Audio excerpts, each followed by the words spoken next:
everybody, and welcome back to my channel. So glad to have you here, and I can't wait to tell you about my favorite books that I read in 2024. So this year was really successful. I feel like I found some of my new top favorite books of all time.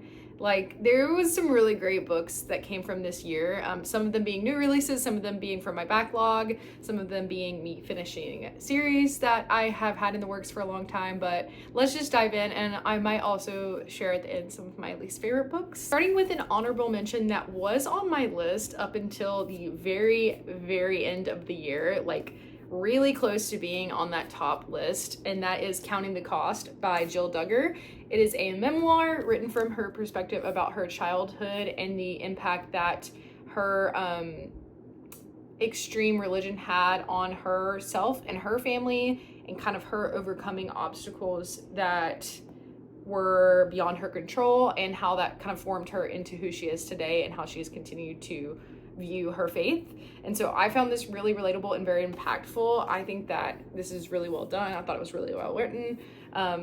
And so this was my number 10 spot for a while. It did get bumped off, but I still wanted to mention it because I was happy to have nonfiction up on my list. So this is definitely a really good read, and I highly recommend. All right, in my number 10 spot, we have The Atlas 6 by Olive, I always pronounce her name wrong, Olive Blake. This is a really good dark academia story. It is fantasy. Anything that plays with time and reality is something that is very intriguing to me, and this book does that with a great cast of characters. It does start out a little pretentious, I shall say, and a little bit confusing in the language, but it does kind of open doors, literally and figuratively, throughout the whole novel. And I think the way that it plays with dreams, and it plays with like I said, the planes of reality, I think is super fascinating.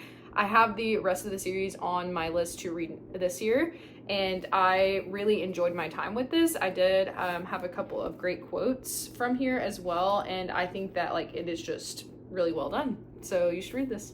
Number 10. Number 9, I don't have physically, but I should, and this is shocking to me that a romance made my top 10 list this year, but it definitely did. And my number 9 pick is Done and Dusted by Lila Sage. I know I've talked about this on my channel already, but I just can't stop thinking about this book. It stayed with me, and it's one that really shocked and surprised me.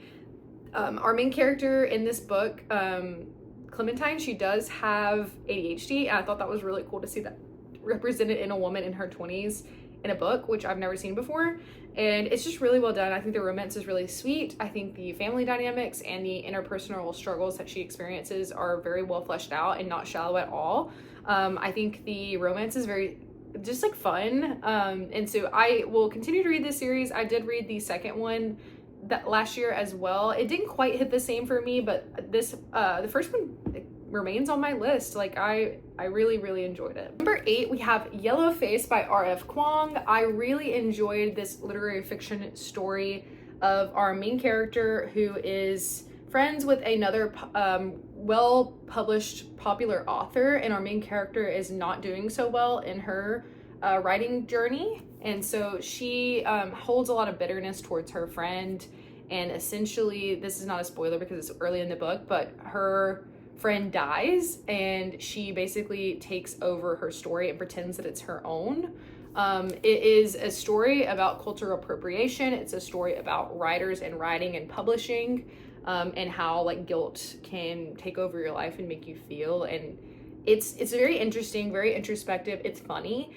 There's a lot of really good stuff in this one, so that is why it is my number 8. Another really surprising one, but not for lack of being super impactful, it's also really short, is the Dallergut Dream Department Store. This was recommended from my friend Josh. He gave me this one right before I went to the beach, and I read this on the beach, and it was a perfect read for me. It made me cry, it made me laugh, it made me smile. This book is so much wrapped into its short little 250 pages, and I could not recommend this more. It is translated from, I think it's Korean, but essentially you are in this world where they have a department store that sells dreams. So you can purchase a dream of a memory of someone that you lost. You can dream a like more prophetic dream. You can dream that you can fly, like all these sorts of things. And it's kind of like a slice of life, following our main character who works at this store, a little bit more about her life. And it just has some really great stuff in here. Anything to do with like, again, like dreams are one of my favorite subjects to read about in books, and it's just so well done, and it 100% deserves to be on my top 10 list, and that's why it's my number 7. And the cover is just so pretty. All right, number 6, on a heavy note, but not for lack of being like a very interesting and like helpful read to me, who is not someone that can relate to being an immigrant in America and not having the generational trauma that our main character does in Evil Eye by Etaf Rum. We are following a Palestinian woman and her family as they have immigrated to Canada, I believe. And she has a lot of very intense mental health struggles, and you are following her through motherhood, through her marriage that is crumbling apart, and her really finding herself and finding help for herself. She goes to therapy, she tries out different therapists when one doesn't work for her, she makes friendships, she makes personal discoveries, and this one is well tabbed. We read this for our book club, and it's honestly might be solidified in one of my favorite reads of all time. Like, I really loved this one. It is not for the faint of heart. It is heavy. There are a lot of big topics tackled in this one, but it is done with so much prose and grace. Like, the writing is also phenomenal, so definitely would, I recommend all of these because I'm talking about them, but this is one that was really impactful for me to read, and it solidified as my number 6 of the year. Number 5, this was hard because I really wanted to only pick one book from, if I read like a series, I only wanted to do one, because I don't know, I just wanted to challenge myself to do that. So there's a couple of books on here that are part of series, and the whole series was enjoyable for me, but I really wanted to pick one to like include in my favorites list. So number 5 is going to be Words of Radiance by Brandon Sanderson. I did start the Stormlight Archives this year and finish it for the most part this year, aside from the new release, which I'm actually currently listening to on audiobook, Wind and Truth. Words of Radiance is the second book in the series, and as of right now, it is my favorite. I think the journeys that you go on in this book are absolutely insane, like completely threw me off guard how much I enjoyed this series. I knew that it was very obviously well acclaimed, but I was always slightly intimidated by it because they are so large, the books. And I mean, they're very classically like dominated by the like male readers, just to be honest with you. So that was something like that didn't necessarily turn me off. It was just something I noticed, and I was like, maybe I'll get to it one day. But I've been buddy reading it with my friend Josh, and it's been such a fun experience. Words of Radiance really follows my favorite character in the series, which is Shallan. Shallan and Kaladin are my top favorite characters. No spoilers for the end of the series because I haven't finished it, but number 2, the second book in the series, is my number 5 pick, Words of Radiance by Brandon Sanderson. Also, I did a whole video separately on this on my TikTok about books with great mental health discussion and representation, and these books surprisingly have so much of that, and it's very, very well done, so incredible. Then coming in at number 4 was a late entry, the last book that I read of the year, and one that I will be thinking about for the rest of my life, which is The Blood Over Brighthaven by M.L. Wong. Very heavily tabbed. This book, it's hard for me to even describe what this book is about because it does so much. Literally from beginning to end, I could not stop reading it. It was a intense page turner. Like, I can't get over this. My whole top 4 is really difficult for me to like order exactly how I want it, but this is like top 10 of the past like decade of my reading. Like, it's so good. You're following our main character, Siona. She is a high mage in a world that is very patriarchal. Essentially, men are the primary users of magic, especially in like a hierarchy social sense, and she has found her way to the top, and she is now a part of this society and the first female high mage to exist in the society. She meets a kind of servant, essentially Tommel, who is a part of a race of people, the Quinn, who have been essentially like enslaved by the other primary race in the area that they live in. And there's a lot of discussion about racism and classism, socialism, done in a way that's in this fantasy setting that is truly incredible. And the magic usage is done on these like typewriters, and the way that it's described is really cool and very unique. Never seen anything like it. Essentially, they program spells and they use the typewriters to siphon magic from like this like other realm, essentially is what it's called. But there's a lot of like shocking reveals throughout this whole story, and I don't want to give you any more information for fear of spoiling it, because my mouth was like agape the whole time. And I recommend reading this with friends because it's also really fun to discuss as you go along if you would like to discuss it with me. I have not seen enough people talk about this. Okay, and my number 3 I don't have with me either, but it is Assassin's Fate, the final book in the realm of the Elderling series by Robin Hobb. I finished this series in 2024 and I literally could cry like just talking about it, because it is one of the best series as a whole that I've ever read, and it is just concluded so perfectly, so heartbreakingly. And I've heard rumblings that Robin Hobb is going to start up a new series with one of the children of one of the main characters, and I know this is like an old series, but I literally don't want to spoil it for you because you should read it. But there's a lot of books in the series, in the universe, so just be mindful of that. But the last one is like one of the most perfectly done books, and I can just really, I don't know if you guys are this way, but like I can picture exactly where I was when I was reading it. It was when I was in California last year, and it just brings me so many warm feelings and fond memories. The series is about Fitz, who is a chosen one. Reluctantly, he was born into a royal family and was unbeknownst to him until he started to grow up. But essentially, it's a vast tale of you following him starting as a kid all the way until he's like an old man, and he has this 2 kind of separate different powers that are kind of mind powers. One is that he is bonded with animals and can like hear their thoughts and like understand them on like a intense level, which is right up my alley. And then the other is just like other mind communication powers. It's like a lot of mental power, and the cast of characters that you get to meet are just like really interesting. There's a lot of like platonic relationships explored.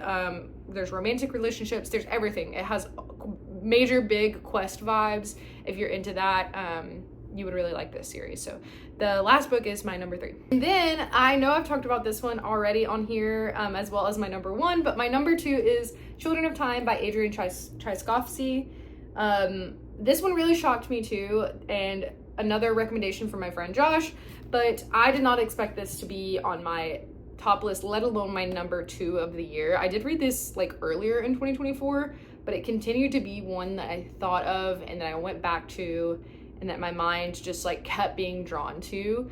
And it is an exploration of like humanity and like what it means to be human, what it means to love, like so many different things wrapped up into this sci-fi novel, where humanity has had to remove itself from Earth. Like Earth is uninhabitable, and they go into this ship and they're trying to find somewhere to essentially like rebuild humanity from the ground up. And you are also following this planet where there are spiders that have been kind of like genetically modified by an impact that the humans have had on a different planet. And I don't know, it's just such a deep dive into like animals and what makes something human, and like what the way that we treat animals and insects and things like that. So like that's something that I'm really passionate about. It's just so well done. Like I don't really know how else to describe it, by like it's just so heartwarming, heart-wrenching. Like the characters are so good, the writing is incredible, world building, very atmospheric. So that is my number 2. And finally, the long-awaited number 1, drum roll, who could guess? It is House of Flame and Shadow by Sarah J. Maas. I cannot tell you how long awaited this book was for me. The epic crossover of the past whatever. But I had to wait way too long between the ending of House of Sky and Breath and the beginning of this book to absolutely nerd out and like go crazy with the theories in this one. A lot of things were confirmed, a lot of things we still have questions about, but like my jaw was on the floor the whole time that I read this book. And you guys know I'm just a big Sarah J Maas fan, and I couldn't not have this on my list. So that is my top 10. A lot of variety this year, as you can see. Okay, briefly, let's discuss some of my least favorite. The first one I have to mention is is The Visitor by Sergio Gomez. This was a kind of like Christmas horror novel I read towards the end of the year. It was just not really enjoyable. I just finished it because it was really short. It was too gruesome for the purpose of being gruesome, so like I would pass on that one. Fortunately, one of our book club picks is on here for me, The Murder of Mr. Wickham by Claudia Gray. I think I have this one physically, actually. This is it right here. It's not an objectively horrible book. Like, it definitely is readable, but it does have a lot of Pride and Prejudice references. It is based in that world, and that's not something I'm familiar with, nor am I super interested in. Eventually I want to read Pride and Prejudice, but the mystery was like non-existent. It relied way too much on vibes. That just wasn't enough for me personally. So that's towards the bottom this year. And I really didn't enjoy Kill for Me, Kill for You by Steve Kavanaugh. It was like a crime thriller, but I was bored like the whole time, and I just have nothing really to say positively about it. I'm sorry, I just didn't like it. Next we have The Night of the Mannequins by Stephen Graham Jones. I'm sad because I love books and Lala, and Stephen Graham Jones is like one of her favorite authors, so I was like, let me try this like shorter horror novel by him. It was just, again, I don't love books that are just gruesome for the fact of being gruesome and there's not like a point, really. This was like a slasher novel where you're following this like teenagers that are in this warehouse where there's a bunch of mannequins and they're killing people. Yeah. And then this one is actually hard for me to say, and I feel like controversial, but The Lies of Locke Lamora by Scott Lynch is not one that I enjoyed this year. It was tough to get through. It is a fantasy, like found family, like heist style book. And I just couldn't get into the writing. It was so like slow for me. I don't know if it was because I listened to the audiobook and I didn't super jive with the narrator. Could be that, I don't know exactly, but it just didn't hit for me, unfortunately. Enough of talking and negatively. I had a really good reading year. There was a lot of really other great 5 stars, but I kind of wanted to keep it shorter and just talk about my top 10 plus 1. So I hope you enjoyed. Please comment your top books of the year below. I would love to read about them, and I will see you next time. Bye.